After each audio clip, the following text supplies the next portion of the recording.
જય માતાજી મિત્રો, હર હર મહાદેવ। આજના વિડીયોમાં આપણે જાણીશું કે ભૌમવતી અમાવસ્યા છે તો આ દિવસે પંચબલી કઈ રીતે કરીશું, જે આપણે આપણી યથાશક્તિ અને આપણા હાથથી જ કરીશું તો પણ પૂરેપૂરું પંચબલીનું શ્રાદ્ધ કરવાનું આપને પુણ્ય મળશે અને આપણા પિતૃઓના આશીર્વાદ પણ મળશે જ। જો તમને મારો વિડીયો પસંદ આવે તો લાઇક, શેર ને સબસ્ક્રાઈબ કરજો। અમાવસ્યા પંચબલી એટલે શું, જે આપણે આપણે હાથે જ કરી શકીએ છીએ।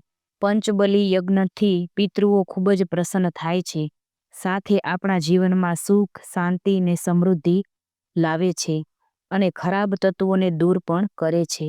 અમાવસ્યાના દિવસે ભોજન લીધા પહેલા ગાય, કૂતરો, કાગડો અને કીડિયારું પૂરી બ્રાહ્મણોને ભોજન અથવા તો પાકો સીધો આપવાથી આ 5 ભાગમાં આપણા ધનનો અને વસ્તુઓનો એટલે કે અનાજનો ઉપયોગ થાય છે, જેને પંચબલી કહેવાય છે અને જે આપણે આપણી હાથે જ કરી શકીએ છીએ। ગાયને લીલું ઘાસ ખવડાવવું જોઈએ, સુખ સમૃદ્ધિ આનાથી જીવનમાં આવે છે। અન્ય જીવજંતુને પણ ભોજનની વ્યવસ્થા કરવી જોઈએ, આનાથી પિતૃઓના આશીર્વાદ મળે છે। બ્રાહ્મણોને દાન દક્ષિણા અપાય છે અને આશીર્વાદ લેવાય છે। આવી રીતે આજ અમાવસ્યાના દિવસે આ પંચબલી શ્રાદ્ધ જો આપણે સામાન્ય રીતે આપણી હાથે કરીશું આપણી યથાશક્તિ પ્રમાણે તો પણ પૂરેપૂરું પંચબલી કર્યાનું પુણ્ય પ્રાપ્ત થાય છે। જય માતાજી।